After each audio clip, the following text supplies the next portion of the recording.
Hey guys, it's Frances, and I have a teeny tiny haul for you of things that I bought from Lantern and Wren.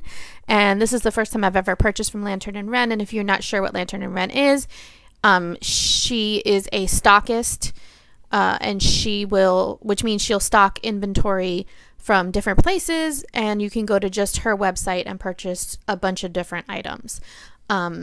So it's nice to go there if you're purchasing things from out of the country. It's a lot easier to get them from one spot than have to place them from across the world. The first one I got is a Hit the Bottle Polish, and that one is an Aussie company, and this kaleidoscope is a Russian company, and I believe it's number 80, and the Hit the Bottle was High Voltage Violet, and those are both stamping polishes. And this is a stamping plate from Clear Jelly Stamper, which is a Canadian company, and this is their Ornamental Flourish plate. And I got all three of these. It took about 2 weeks, which I thought was a really good deal. And then I'm going to be using a couple other polishes for stamping. That Sally Hansen one is not a stamping polish. As with all Clear Jelly Stamper plates, this is a layering plate. Although this plate is unique because it really only has 2 steps for each design, 2 layers for each design. So you're going to have a base color and you're going to have a outline.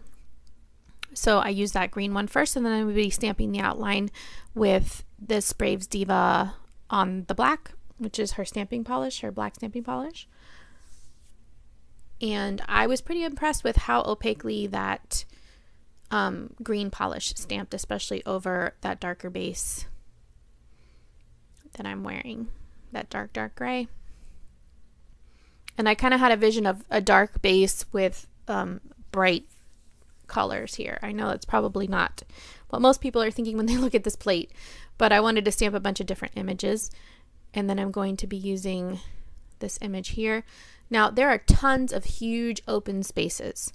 So if you are a new stamper, I would highly recommend probably not starting with this type of plate, just because large open spaces can be a little tricky. If you see I missed a couple spots down towards the bottom of my nail, that's going to happen with large empty spaces. It's really hard. You need kind of a firm scraper. You have to go kind of slowly and kind of on an angle so that you're not missing any spaces. What I do in these instances is I just go ahead and I'm going to double stamp when I miss a spot like that. You could probably also come in with a small detail brush and go in the little spaces, but the double stamping worked pretty well for me. Another thing I would recommend with these layering plates, I know I mentioned in other videos before, but if you hadn't seen any of my other videos, I recommend short barrels on your stamper when you're using plates like this, because it makes it so much easier. You're not going to have to look and adjust for distance when you're using a shorter barrel on your stamper. And that purple looks really beautiful too. It's very opaque. Now this is that Sally Hansen polish, and it is not a stamping polish, guys. So I was asking a whole lot of this polish, especially over a dark color. So I'm not even mad at it. What I probably would have done for this polish had I tested it before. I didn't test any of these designs before. I was kind of just going in and playing, which is not something I normally do, actually, when I'm recording a video. Normally I have a plan. I didn't have a plan for this one. Obviously, I did not have a plan for this one, and the double stamping was not working to my favor. And I think at the end, I actually went in ahead and triple stamped this one. I think in hindsight, I would have stamped a white base underneath and then stamped on top of it. But like I said, I believe I went in for a third, and you see it took a big old gouge out of that second one. So I had to go back in and do it again. And like I said, I would have gone for a white base under this one. But if you'll notice, all of the outlines are picking up quite well on this plate. I didn't have any problem picking up these outlines at all. There weren't any fine line issues or any of that sort. And am I the only one getting a real Lorax vibe from this ring finger? It's kind of what it reminded me of. It gave me a real Lorax feeling.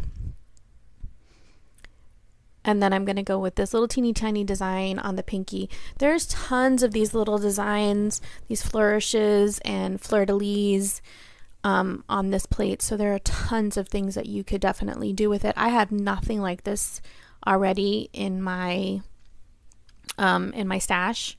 I don't tend to go for plates like this. I'll tell you what. I was not even looking at this plate, and then I watched a review that Glitter Shine Nails does, and if you've never watched her videos, I will pop it down below. I'll pop her channel down below, the link to her channel, because she does tons and tons of plate reviews. She does very thorough, wonderful reviews. I really recommend her. If you haven't seen her yet, go and check her out. But watching her review, I was like, man, I really want that plate. Look at this, guys. For you, I'm even stamping on my right hand. Do you guys switch hands when you stamp on your dominant hand, your non-dominant hand? With your non-dominant hand? You know what I mean. When you're stamping on your tester hand, do you switch hands when you're doing it? Just let me know in the comments below. But anyway, Glitter Shine Nails made me buy this plate. And this was my final look. And I did both hands. I didn't get all the designs, but I wanted to give you an idea. What do you guys think? You really could get a nice Baroque look with this as well, something more antique-y. Let me know what you guys, if you're inspired by this plate, what comes to mind when you see it. Any design ideas that you might have. You know what would be kind of neat?